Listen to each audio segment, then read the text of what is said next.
So I'm Matt Johansen, Matty J, whatever you want to call me.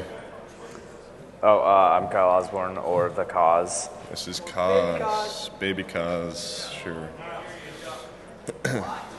I am The Cause. A lot of people know me as Jack Bauer now, so that's kind of cool. The internet's Jack Bauer for the LA Times and audience. Someone joined. I don't know who it is, but someone's on. Who is it? There he is. Nice. Cool. Video chatting with us on our Chromebook.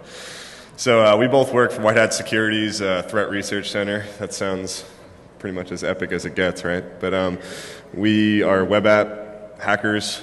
You want to talk about it? Oh, yeah. I'm an application security specialist, blah, blah, blah. Offensive security, fun stuff.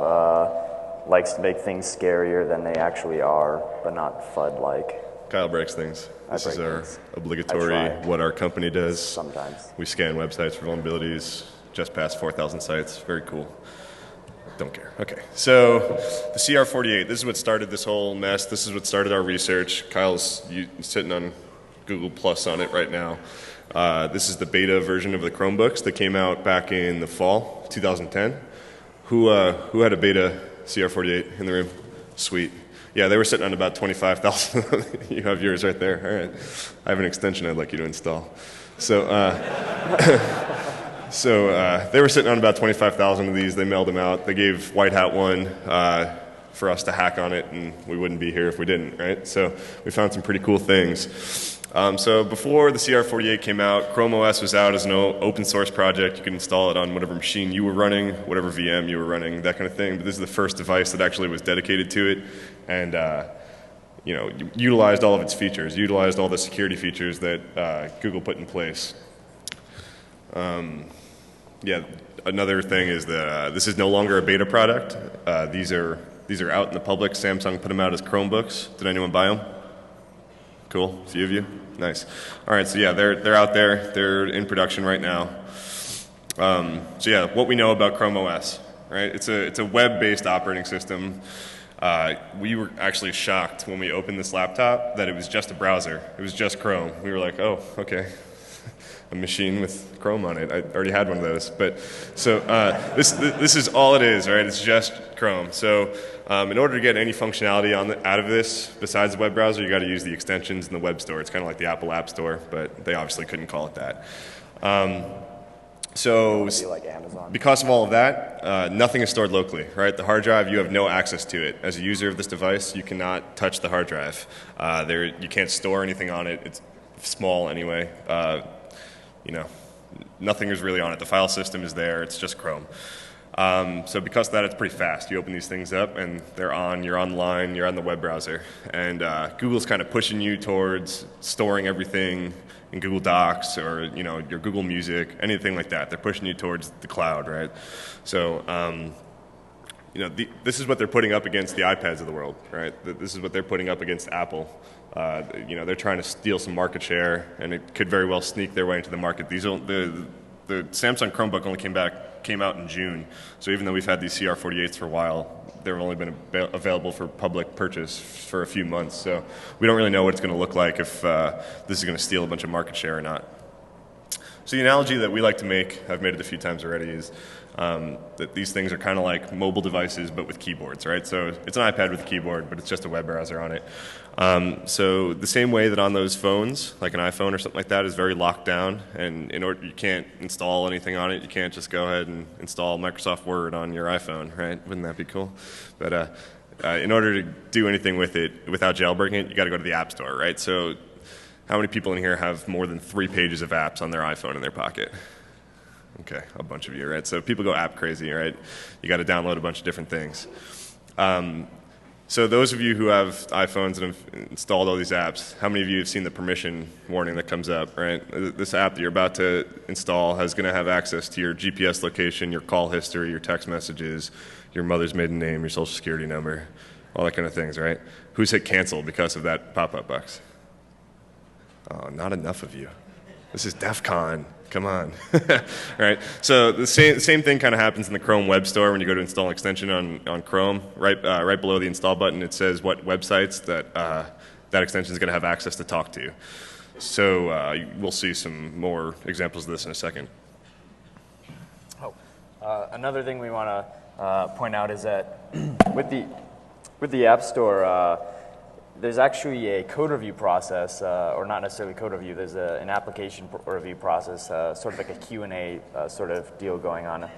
It's not a security review as far as I know, but the Chrome Web Store doesn't have any sort of Q&A process going on. So you go immediately from the third-party developer to the Google Chrome Web Store for anybody to download. So a lot of these extensions are developed by third parties, right? It could just be a person. It could be Zynga, or it could just be a person, right? Google also has a bunch of extensions in there, but we found a vulnerability in those too, right? So what was the other thing I wanted to talk about?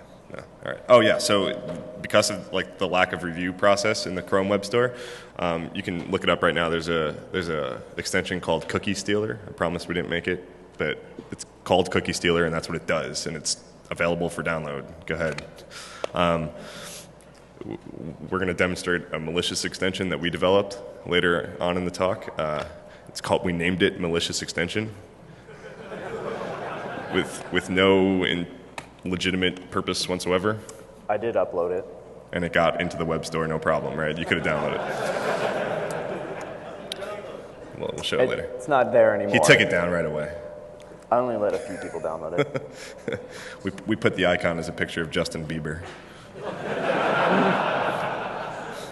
It had 4 million downloads. Okay, so what does a hacker see, right? So we're looking at this web store as web hackers, like, heaven, right? This is a brand new attack service for us. This is months old. It's not even years old yet, right? So I'm sure this room, more than anyone, knows early on in the product lifecycle, where does security come into play? Just non-existent, right? So it's not making money early on. It's costing money, right? So a lot of these extensions are just coming out now. So of course they're going to have security holes in them, because that's what we find. And especially now, because it's all just HTML5 and JavaScript. So why do you need to worry about security in HTML5 and JavaScript? You do most of that stuff server side. There are not very many attacks that a server can't block that get reflected back to a user with HTML5 and JavaScript. So the other cool thing about a lot of these Chrome extensions, makes them different than a lot of like the Firefox or Safari or Internet Explorer add-ons and things like that, is these are just little mini websites, right? They're just used to help like increase functionality of these Chromebooks especially, but the Chrome browser, right? You can install any of these on your machine right now.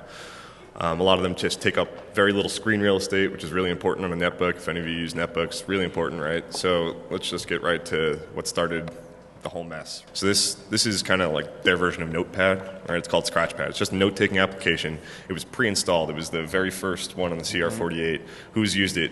Who's seen it, used it? Who has CR48 Scratchpad, right? All right, cool. So it's a little nifty note-taking thing. And the other feature that's cool about it is that it automatically syncs to your Google Docs account in a folder called Scratchpad, right? So when you're writing up your shopping list or your to-do list or whatever you're doing in this little tiny mini website in the bottom of your screen, it syncs to your Google Docs account. Another feature of Google Docs that we've used in this exploit was that you can actually share a document or a folder with someone else who's using Google Docs, and they don't have to give you permission to get that folder or document, right? Which has been, I guess, mostly okay, because Google Docs is pretty well protected, but the Scratchpad extension was not, right? So we could go ahead and share our malicious document, which you'll see in a second. Do you have anything you want to say before? Right. So just the key points that we wanted to push is that it comes default. Everybody that has Chrome OS has it. You can install it on Chrome. What was it? You're authenticated to your Google yes. account to use it, right? The main feature of it is that it syncs to your Google Docs account, so you're definitely authenticated. Everyone has it. It's on every single one of these Chromebooks, and you don't need permission to receive anything. And then on top of that, Google Documents lets you share across, or lets you share to anybody without notifying them or allowing them to accept it. It just automatically goes into their documents, completely stealthy if you want to. So not only do they not need to give you permission, there's a nice convenient checkbox when you share a document that says, turn off email notification to the person. So we can go ahead and share the document without the permission, and they'll never even know that it happened, right? And this automatically syncs to Scratchpad.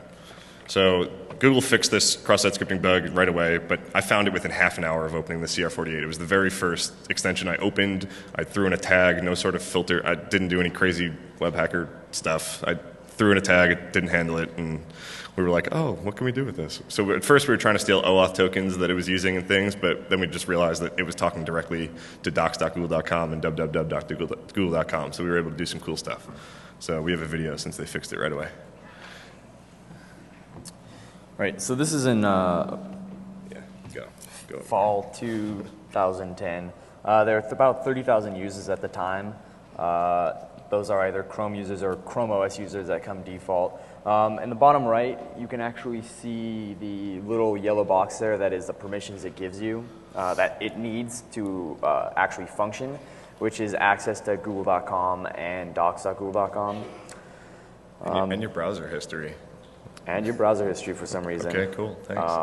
So we're going to go ahead and show intended functionality, which is actually just adding a document and syncing it. So this is a regular user's account.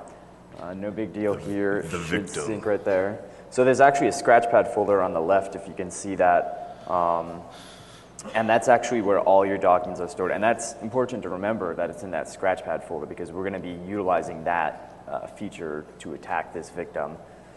So we're going to go ahead and move over to the attacker's docs, and you can see there's an inject right there, a document right there that has a HTML and JavaScript in it. Now that's completely sane inside of docs.google.com. It's not being rendered, there's no JavaScript being executed, it's just the title of the document. So can you guys see the URL that we're calling? So we're basically using an on-mouse over event just for illustration purposes. This could all happen automatically, but we're going to use an on-mouse over event to fire our JavaScript, and it calls out to an external JavaScript file on Kyle's domain, iamawesome.com. And that's the external JavaScript file. It expired, so if you want to go buy it, I guess I could have sold it here and made some money. Now we're going to share it. So we're actually going to be sharing the Scratchpad folder. Now when we share the Scratchpad folder from the attacker to the victim, the full folder actually gets moved over. So right here, we go ahead and throw the user ID or the username, the victim's email address into there, and we uncheck that little nifty checkbox that says, what is it? Send email notification. So we can just simply share it to the user without any sort of notification. So go ahead and share it. We'll zoom back right over to the victim's account, and in just a second, his Google account will sync with a shared Scratchpad folder. There it is. And then in just a second, it's going to sync with Scratchpad. And now this is just an on-mouse over event. So just a link with a JavaScript event. We can make this all automated. There's no reason that we couldn't just make it pop. So what we're doing here, we sourced in that JavaScript file into this completely sane extension, this extension provided by Google, and we have now taken over the extension. So we made some nifty buttons out of JavaScript that do exactly what they say on them. Right. For the purpose of the demonstration, there are buttons. Automation is pretty basic. So the first button actually grabs your Google contacts. Because you're logged into Google and Scratchpad needs to access google.com, we can just pull down google.com/contacts. So I can have Scratchpad just make a request, pull down the export functionality, pull all down as nicely formatted CSV format, thank you Google, and then I can wrap that up. It's very parsable. Then I can just wrap that up and spit it back out, send it back to the attacker without the user ever really noticing. Another bit of functionality that Scratchpad app has, because it has access to docs.google.com and www.google.com, I can actually spawn a tab with one of those host names in it, and then I can inject JavaScript into that frame. There's a nifty built-in function called execute script. Yep, tabs.execute script. In the API, there we go. So it's great because now we can effectively inject JavaScript to any web page we want. And in the scope of this app, it's only docs.google.com and www.google.com. but we can effectively inject our own JavaScript into these web pages without any sort of vulnerability in these web pages. So there's no cross-site scripting that we know of in Google.com that we're utilizing here. We've simply just injected the JavaScript directly into the DOM via these extensions. And so you can see on the screen, we just, stereotypical alert box with a cookie in it. So what we could have done here is shared a malicious folder with a malicious document with someone that we knew that was using Scratchpad, automatically execute JavaScript in the context of it, grab your whole address book and your session, and then force you to share that same document with everyone in your address book, and so on and so forth. And let's go ahead and not notify anyone that we did this. So it was potentially a zero-click silent worm, right? So we can go ahead and just go steal every session of anyone who was using Scratchpad at the time. One click if you had to open the extension. But this all could happen automatically if the extension was open. So how do we do this, right? So we've been talking about permissions a little bit here and there, right? So if you guys have played around with Chrome extensions at all, when you have them installed locally, the permissions are actually set in a file called manifest.json. And basically, it just tells you what websites this extension can talk to.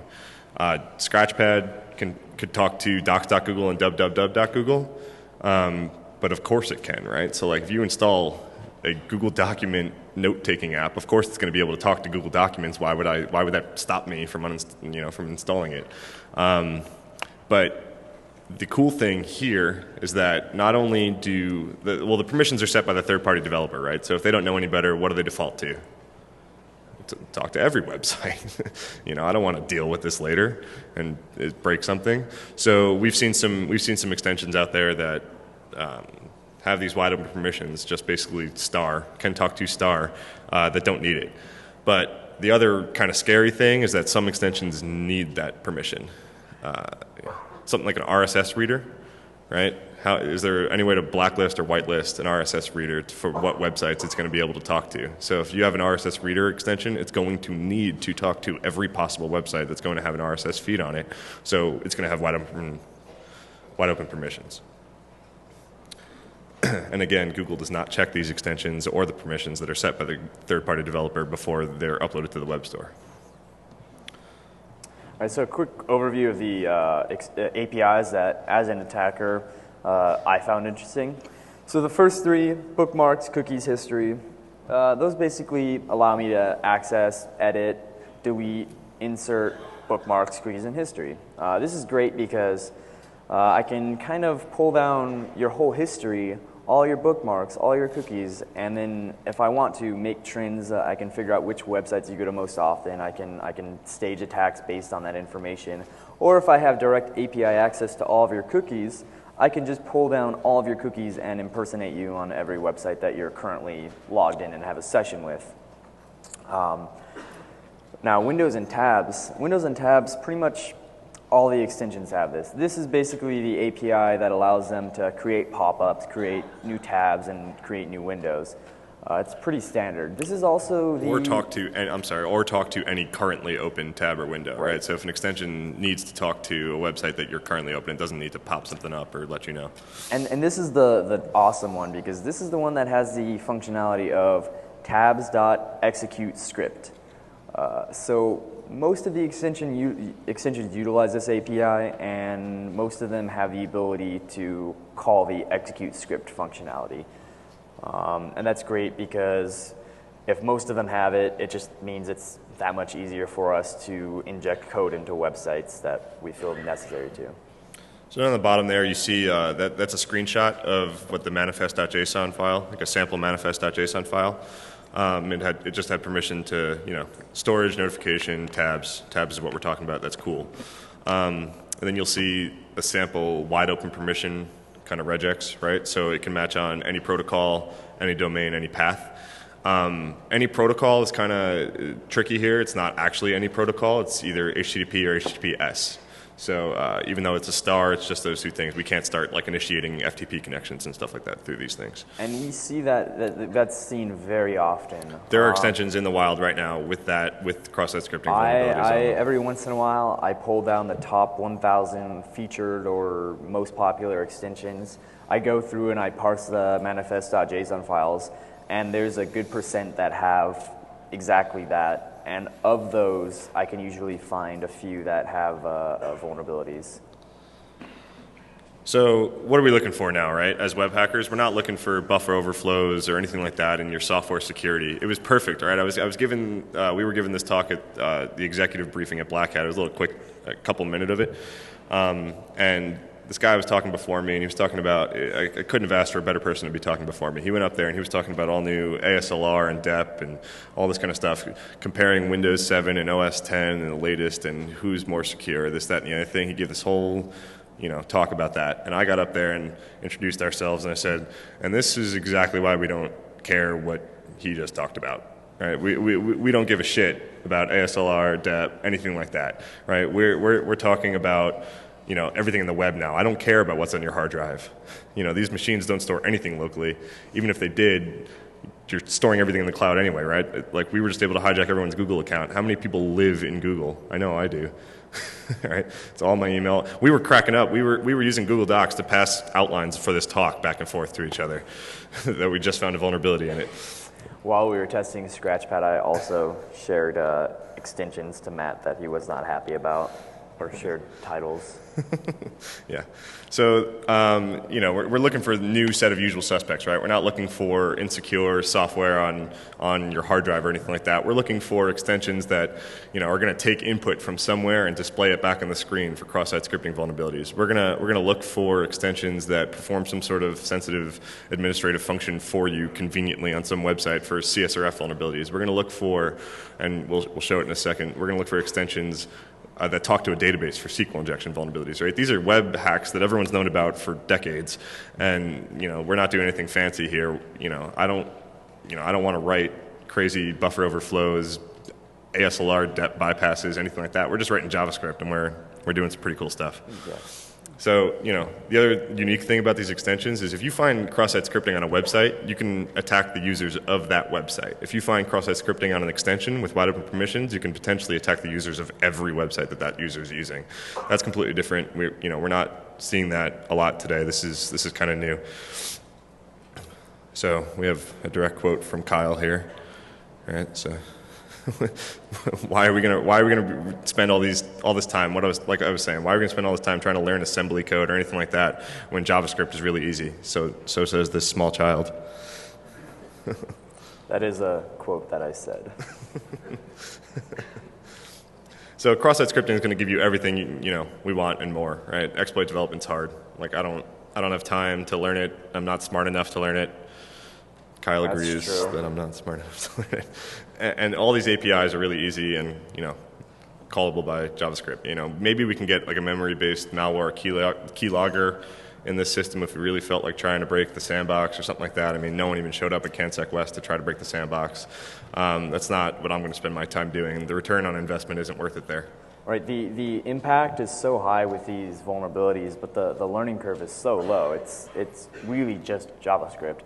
Most of the attacks can be done in 2 to 5 lines of JavaScript, and it would be pointless to really do any sort of in-memory malware, because as soon as you reboot the machine, it's lost. Your attack window is probably a shorter amount of time, and you can't really do much once you get the code execution. The hard drive is read-only besides your home directory, but nothing in your home directory is executable, so you can't even maintain persistence with native code execution.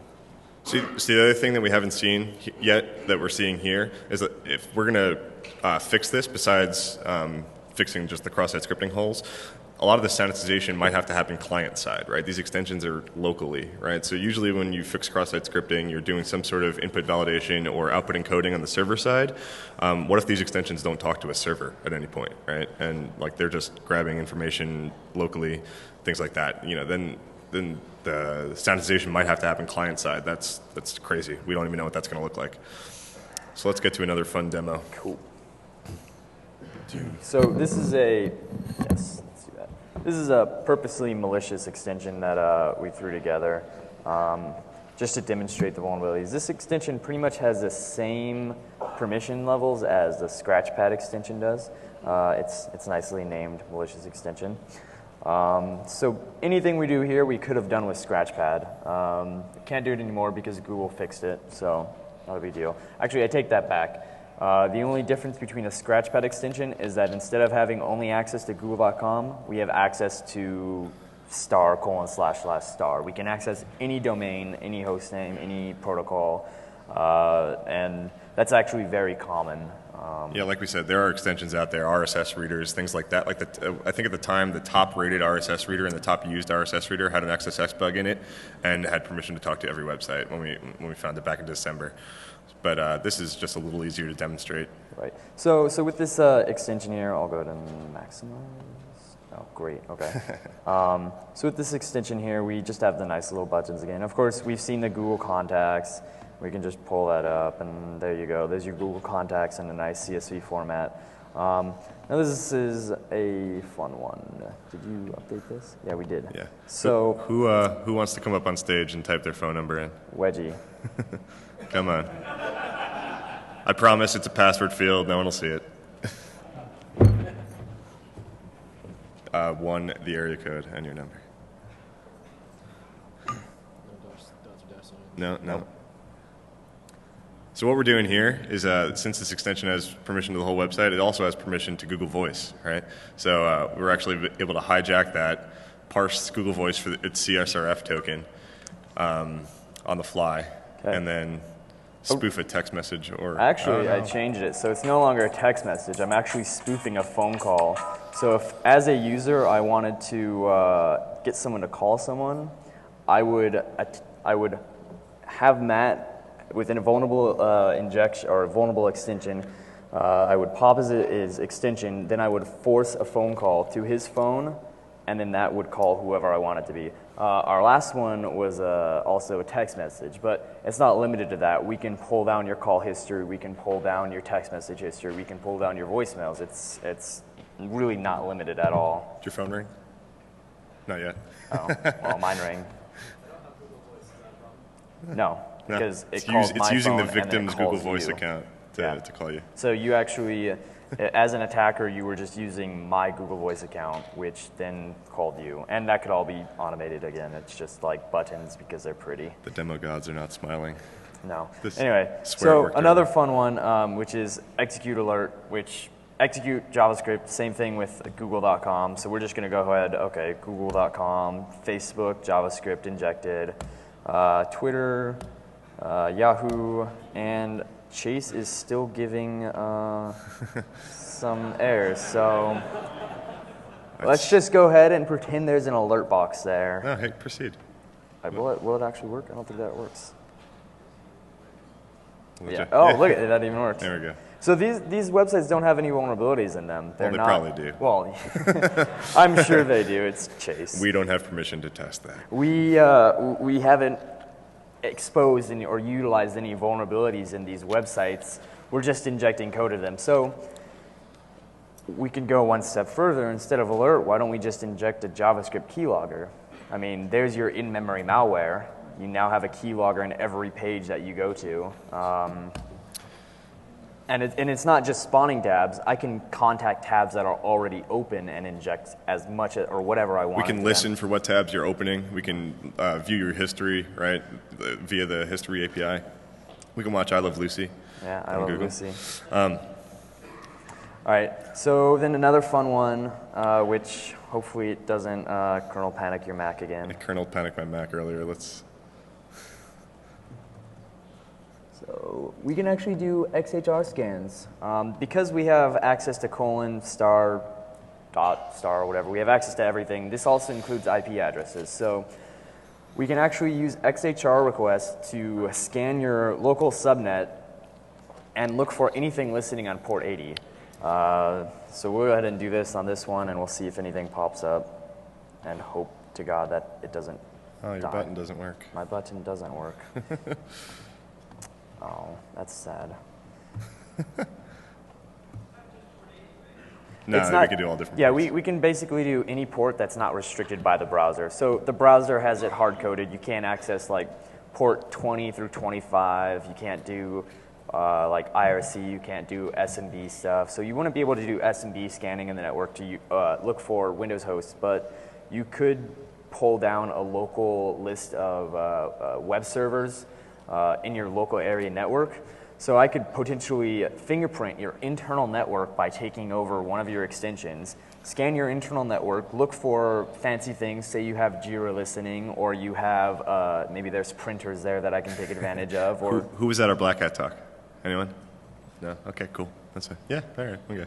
So we found a printer. We did the XHR scan, and there was a printer listening that we could have printed up from on the podium at Black Hat when we did that. It was pretty awesome. Let's see. I don't know why this isn't working now. There's probably some there. There may not even be anything. I bet they have it all. Oh, yeah, we might be segregated. Anyway, so it's kind of cool wait, because you can see it do its little thing here, and it scans really fast. Like it made all those requests at the same time, and it's a very quick scan. And we can pull back not only the fact that the host is up, because we have access to the content on all the pages we're requesting. We can pull back the full HTML page and the headers. So if you do have like Jira or some wiki or ticketing system on your internal network, we can pull that back, parse that page, and find out exactly what it is. And then from there, we can, as an attacker, go, okay, great, you have Jira. I have a Jira 0 day.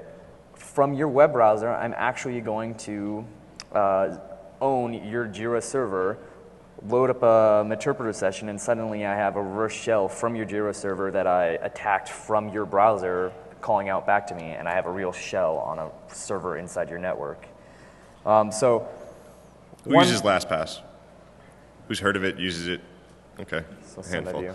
For those of you who don't know what it is, it's a password manager, right? So us as security guys, we're always telling people, hey, you need to use different passwords for everything, right? Oh, use a different password for every website that you go to and remember them all, right? So this LastPass is actually a website that helps that makes that a little bit more user-friendly, right? So you go there, you make one password for LastPass, it generates passwords for all your different sites, stores them securely. It actually is a really awesome service. Kyle used it, and that's why we found the vulnerability in it.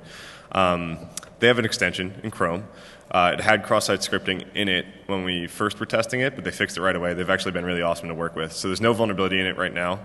So this is kind of our demo of, like, we can own an extension that has no vulnerability in it, that's doing absolutely everything correctly, and it's pretty cool.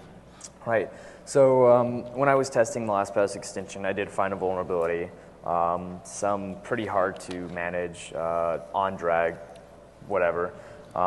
They fixed that pretty immediately, but I realized as I was testing it, there's this functionality of the extension that'll, as long as you're logged into the extension, it'll automatically log you into the LastPass website. So if you're logged into the extension, like you are, I mean, you're going to be logged into the extension if you're browsing the net. You want to be able to access your Gmail account without being logged in. You don't want to have to re-authenticate. So you've always got the little red square up there saying that you're logged in. So when that's the case, you can go to LastPass.com and it'll automatically log you into LastPass.com. It does this because the extension notices that you went to LastPass.com, and it kind of handles the login process for you. It lets the server know that you're actually logged in, and then it passes your local crypto key from LastPass to the web browser, or to the frame. So real quick, LastPass, like Matt was saying, great service. It handles all of your encryption locally. So your database that you send them is all encrypted. It's not in clear text, and your password is never actually sent to them. It's all stored locally. It's all in the DOM. It's all decrypted in the DOM with a representation of your password. So anyway, it passes that local key to that frame. Now we can take advantage of this automation because we can, if we say we own an RSS reader, just Joe Schmo RSS reader, some third-party developer that doesn't really know anything about security but makes some great extensions and say has like 500,000 downloads in the App Store right now.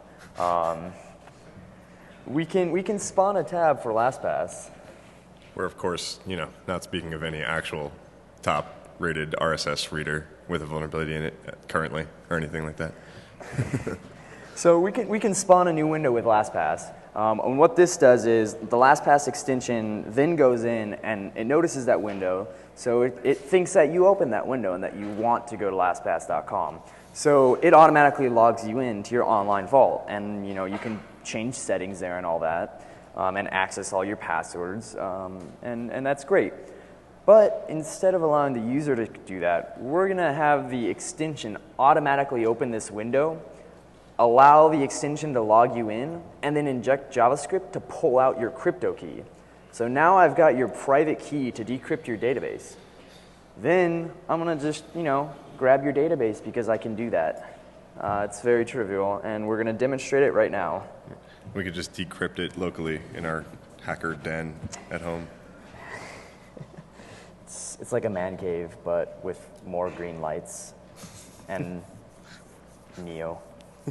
So we're logged in right now. Yeah, we've got recently used. So, okay, Google and a bank.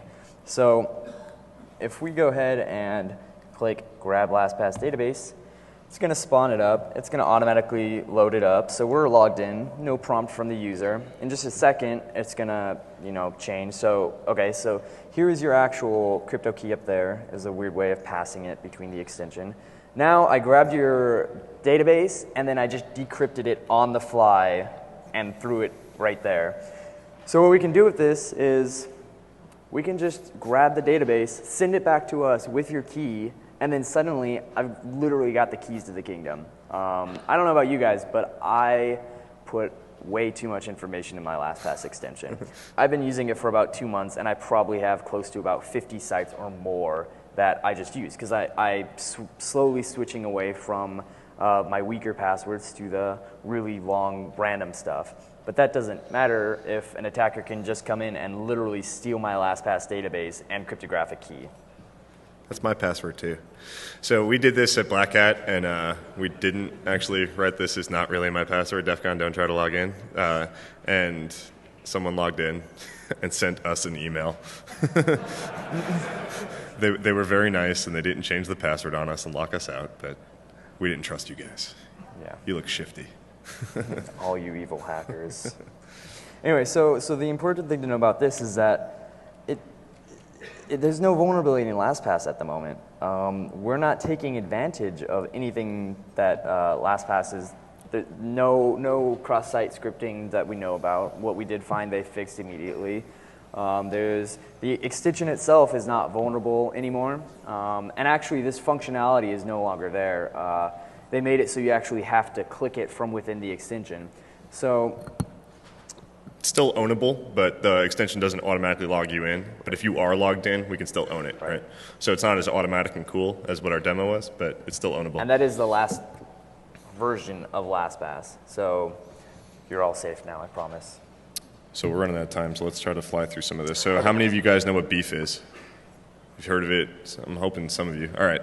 How many know what Metasploit is? Hoping a lot more than you. Okay, cool. So beef's kind of like the Metasploit of the web app, right? So you can store a lot of preloaded kind of payloads and things like that to do cool stuff and help making hacking websites easier, right? So if you find a cross-site scripting vulnerability in a website, instead of just hoping that your JavaScript does what you wanted it to do the first time that you pass this injection, you can pass it a beef hook, which is what it's called, and it actually maintains access, and you can just replay attacks over and over again. So it makes everything that we did just really, really easy.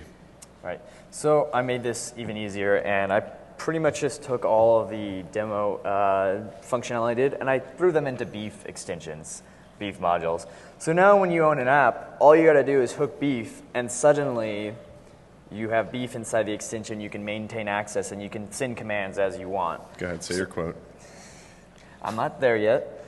So first, check permissions, like if you don't know what extension you're in for whatever reason. All the extensions we tested are all local, so we don't really need to check the extensions, but if somehow you manage to own an extension that you're not really familiar with, you can hit this module and it'll give you all that information. Execute tabs, execute arbitrary JavaScript inside of all tabs. So if you want to inject a key logger, it's pretty simple. And my favorite, inject beef. So basically, if you have tabs open and I want inside of those tabs, instead of doing execute tab, I can just inject beef into those tabs. So I suddenly go from one beef session to 50 beef sessions because you have 50 tabs open. So now not only am I inside your extension, but I'm actually inside bankofamerica.com, I'm inside your PayPal account, I'm inside of every website or every tab that you currently have opened, and it's very simple. Go ahead, do your quote. Yo dog, I heard you like beef, so I put beef in your beef so you can beef while you beef. Perfect. And the other three just do kind of what the other demos that we had. So basically our main point that we're trying to push here, right, is that this is kind of the same problem we've been dealing with forever. It looks different, right? So this isn't the end-all be-all of security, but it's definitely a step in a direction. It eliminates a lot of modern malware and viruses because you can't talk to the hard drive, but it doesn't mean that we still don't want the information that you're storing on the internet now. And if you're using one of these devices, you're being pushed very heavily to store a lot of information on the internet, right, in order to get functionality of these. So like I said, we're not looking for these buffer overflows, underflows, any sort of stuff like that. We're just looking for cross-site scripting, which is the most widely seen vulnerability on the web today. Yeah, and since you're literally taking the desktop out of the desktop operating system, you have to rebuild all the functionality that you're used to with your desktop operating system. You don't have a calculator anymore, so you have to download a calculator extension. You don't have a mail client, so you have to use some mail client or notification system to recreate that. So one of the first things that people ask as soon as I tell them about any of this research is, what about the sandbox, right? I hear about this Chrome sandbox. Did you guys break it? Did you guys, break the Chrome sandbox? Oh my God, right? We didn't break it, we just went around it. These extensions actually live outside of the sandbox. So what the sandbox does, for anyone who's not familiar, is it isolates each tab from any other tab that's open, and it also isolates that tab from the hard drive. So that's why it eliminates a lot of the modern malware and viruses that we see today. But these extensions actually control their own kind of intertabular communication. And again, I made that word up, and I think it's awesome. Intertabular, right? So these extensions completely control the communication on their own, set the permissions that are set locally, and they live outside the sandbox. So instead of breaking it, we're walking right around it. We pour water in your sandbox, make it all muddy. So, again, just to harp on this, these permissions are set by the third-party developer. They're not set by Google and they're not checked by Google. But, a lot of that stuff that Google did put in place has made some awesome improvements in security. We're just kind of here to say, hey, it's not it. That's not like the end-all, be-all. One other really cool thing that they did, the Chrome WebStore is explicitly, we're not allowed to attack the Chrome WebStore via any extension. It's actually hard-coded into the Chrome source that if you cannot, none of the extensions can interact with the Chrome Web Store. And the reason they did this is because if we could force you to install extensions. So we can kind of do a privilege escalation, right? So if you had a Scratchpad installed with a vulnerability that could talk to docs.google, and we could force you to install an extension with wide open permissions, then we could do some more stuff. But we can't do that. They thought of that way before we did. So. But so we're gonna fly past this because we didn't do too much research on it. But nifty new feature of Google, the market.android.com. Who's used it? Who knows what it is? Okay, cool, a bunch of you. So you can install apps on your Android phone from the internet. That's not blacklisted. So we can actually force install apps onto your phone via cross-site scripting. Because it's part of Google services, as soon as you go to that website, you're automatically logged on.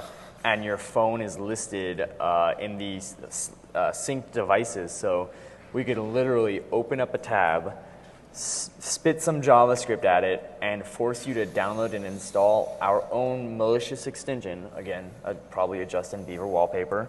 And then we can just harvest information off of your phone without you ever knowing, because it doesn't really prompt you on your phone. It doesn't tell you that something's about to be installed. It just tells you Justin Bieber Live has been installed. Yes. Thank you. Finally got it. Yeah. So just in discussion with the Google security team, we've been talking to them this whole time. They're really cool guys. One of the ideas that they have for kind of fixing this in the future is creating more restrictive APIs for common use cases, things like RSS readers. They're going to eliminate a lot of the risk involved with that. They're going to try to create APIs for extensions that absolutely need to use this wide open permission set in order to function properly. This unfortunately does not eliminate the threat of a developer not knowing any better and creating an extension with without permissions, right? So it's just for common use case APIs. So it's not going to eliminate it, but it could reduce it.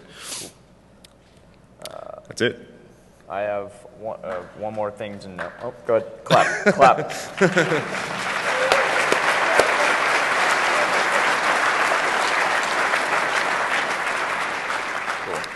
All right, one more thing that we wanted to note is that all of this is the same for Chrome browser. The only difference between Chrome OS and Chrome browser is that Chrome browser on a Windows, Mac, Linux machine is just another just another browser. So you're probably not going to be installing tons and tons of extensions, unlike the Chrome OS. One other thing to note is, unlike Chrome OS, the Chrome browser can install extensions with binaries on them, plugins. So LastPass actually has the ability to sync your LastPass logged in status among your other browsers using the binary. We can actually interact with some of those binaries with JavaScript, and I haven't looked into a whole lot of it, but with LastPass alone, there's functionality to read arbitrary files on the file system. So if I owned your LastPass extension, not only do I own everything in LastPass, I can read random files from your hard drive as I feel. Cool. Thanks, guys. We'll be in the Q&A. We'll be across the hall if you want to talk to us.